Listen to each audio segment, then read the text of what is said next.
to see so many people who are, older millennials, Gen X and Boomer acting like Donald Trump is an aberration. For a lot of people, it's like, you're fucking lying.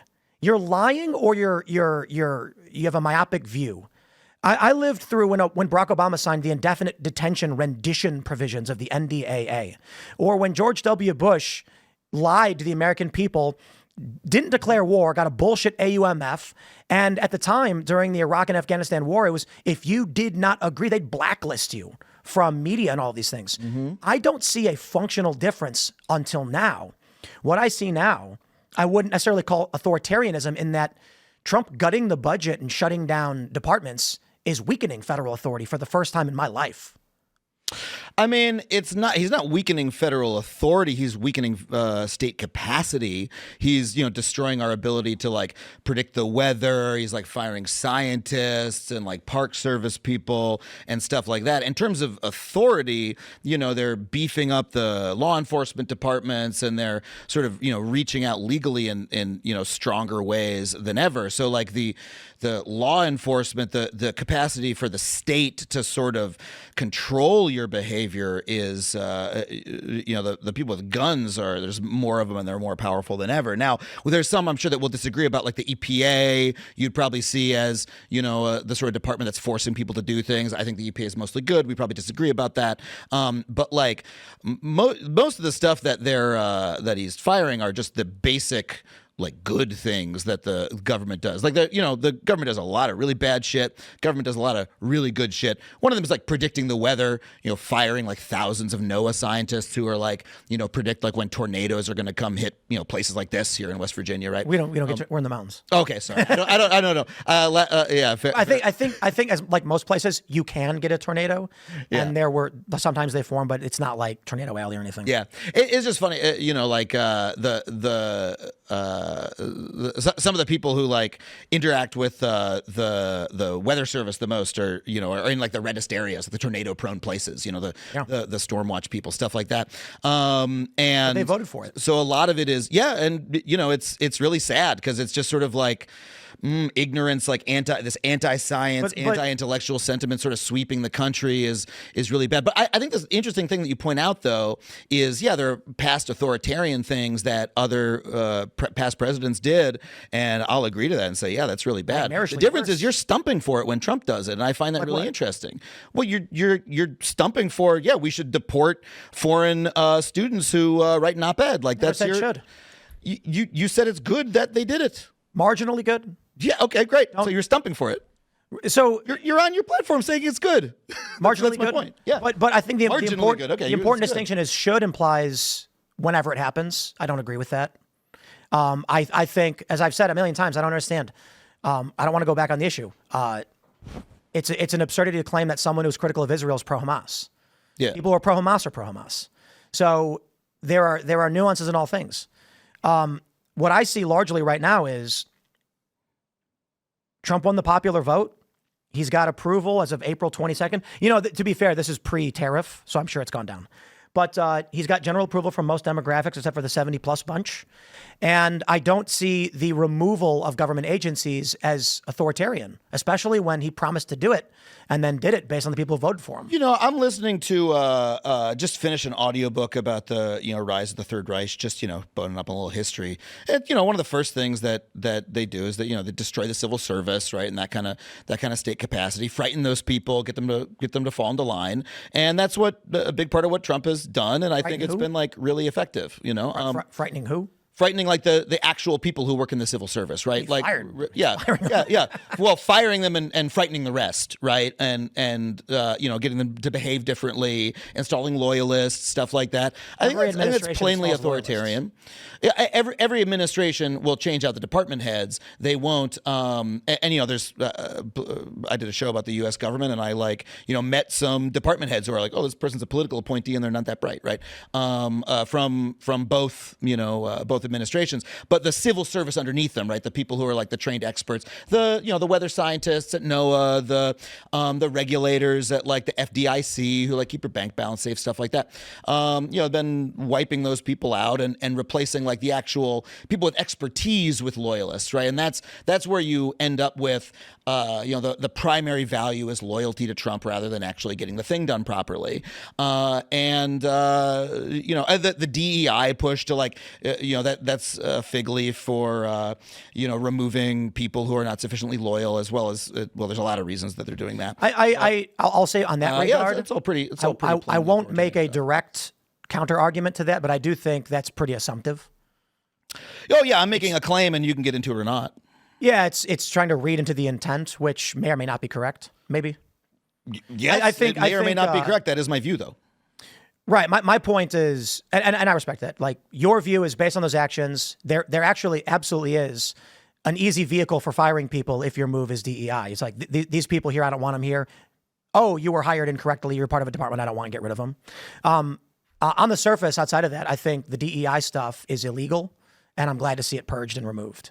I think it violates the Civil Rights Act. DEI programs, you think violate the Civil Rights Act? Yeah, I think, there's an interesting conversation around what is legal and what's not. A lot of people think if SCOTUS has it true, it's legal. I don't think that's fair, because that would mean that Roe v. Wade should have been overturned, but I think most liberals think it shouldn't have been. So they would argue that it wasn't constitutional or legal.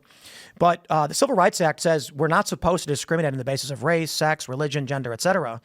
And when you create DEI programs where you're specifically targeting based on those factors, you're clear violation of the Civil Rights Act.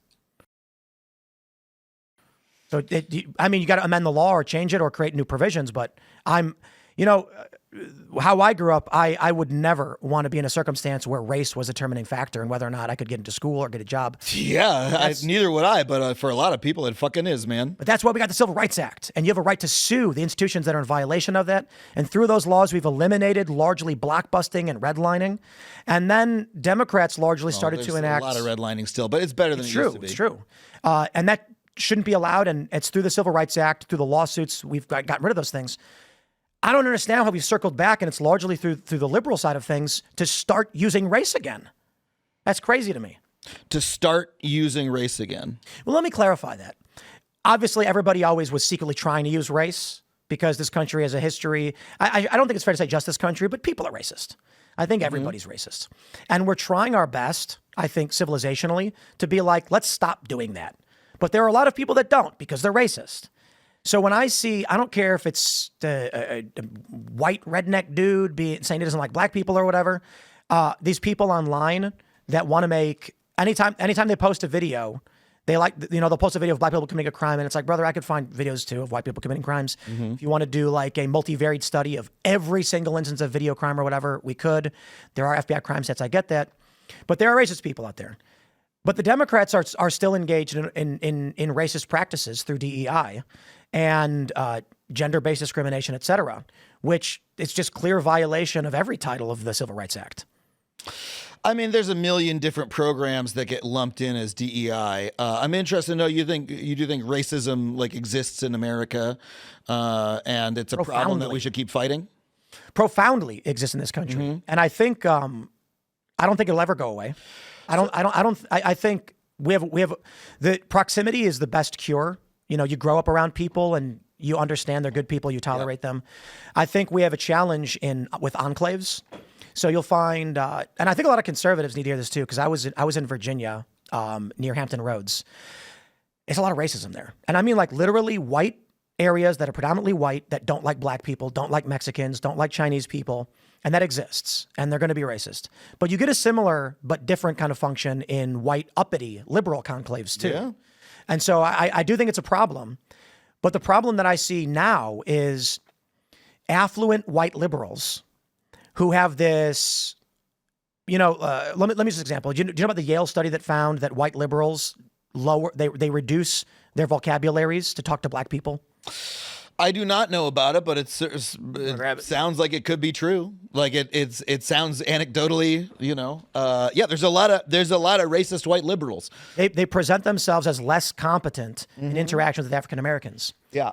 Conservatives tend not to, but there still are obviously like racist parts of the South, especially in the South. Racist parts all over America. And by the way, racism isn't unique to white people either. Right. You know? I mean, brother, go to Asia. Anybody who's been to China or Japan or Korea, it's like. Well, and in America, we have a form of racism that's like, you know, based around white supremacy, but it's like non-white people can like participate and like be a part of it. You know? I think that exists, but I don't think it's the predominant anymore. It may be largely. So let me ask you this: when like there's a plane crash or a fire or something like that, and the Trump administration, the first thing they do is they say, too many black air traffic controllers. Like that's the first thing they do. When did they say that? That was like immediately they just come out and they're like DEI and the FAA. That's the problem. That was like the first. That was the first thing Trump came out and did, and then that became the narrative. Maybe. All I can tell you is, does that seem like racism to you? Because it does to me. What I can tell you is I interviewed the Secretary of Transportation. He actually rejected that premise. Mm-hmm. Oh, that he rejected the premise. Sorry. Explain. Right. So I asked Secretary Duffy, are we actually seeing an increase in these airline accidents, because we've seen these high profile stories? Some have argued it's DEI finally catching up, which I don't think makes sense, that all of a sudden just planes crash because they hired diverse, people or whatever. And Duffy said no. He said, we've not seen a significant uptake. It's largely just a phenomenon of the media, and people are getting riled up. And of course, the right wants to say it's because of DEI, which makes no sense. The left is saying it's because of the Trump administration, which makes no sense. The issue is, we had stories that were sensationalized in the media. People perceived an increase in air traffic accidents, but we are going to try and streamline and fix the FAA. Yeah, no, I felt that. Well, look, the air traffic controller system is in obviously a terrible state, and that's a problem. Did you see the computers they have? In the Newark thing is, I mean, look, there's something to be said for old computers. There's a lot of people who make a lot of hay about government systems being written in Fortran and COBOL, but that stuff is actually really like future proof. Like it's old code bases that are like really well run and stuff. It's not future proof. It's subject to ICS hacks. It's insane. In some cases, I've read engineering analyses for like in some cases we don't need to make fun of the old code. It's okay to have old code.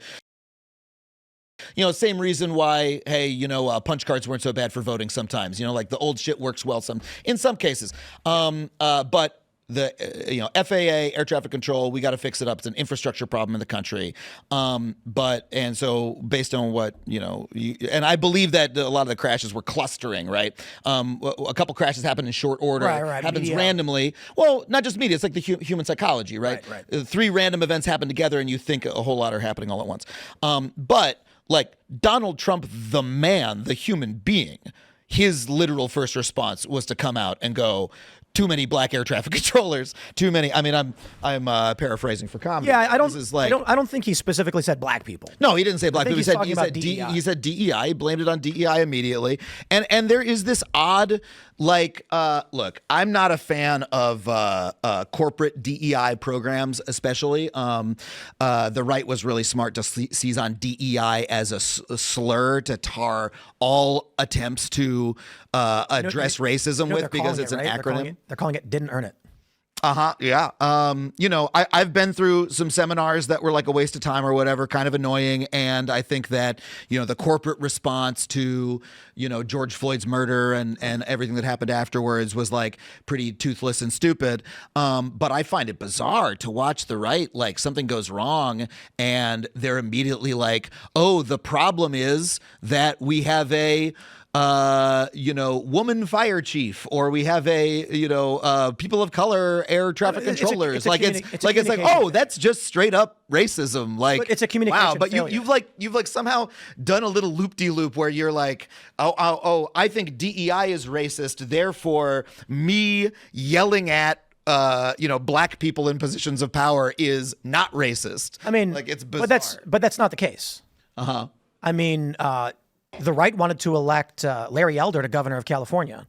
Thanks for watching this clip from the Culture War podcast. We're live every Friday, 10 a.m. to noon, so subscribe and come hang out.